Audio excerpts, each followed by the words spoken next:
যশোরের বেনাপোলে ধানক্ষেত থেকে মরদেহ উদ্ধার। স্টাফ রিপোর্টার সোহেল রানার তথ্যচিত্রে দেখুন বিস্তারিত।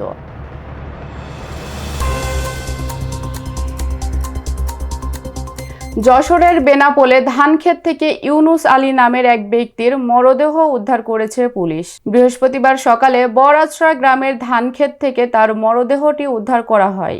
ইউনুস আলী পোর্ট থানার ছোট আছড়া গ্রামের মোস্তাব আলীর ছেলে। পুলিশ ও স্থানীয়রা জানায়, নিহত ব্যক্তির শরীরে একাধিক আঘাতের চিহ্ন রয়েছে। ধন্যবাদ আপনাদের। আমরা সকালবেলা একটা সংবাদ পেয়েছি যে একটা অজ্ঞাতনামা ডেড বডি পড়ে আছে বড় আছড়া হরিণাপোতা মাঠে। তো এই সংবাদ পেয়ে আমরা আসছি, আপনারা আসছেন। ডেড বডি আছে, এখনো শনাক্ত হয়নি। আমরা কার্যক্রম পরিচালনা করছি, ইনশাল্লাহ ভবিষ্যতে বিস্তারিত আপনাদেরকে জানাইতে পারবো। ধন্যবাদ।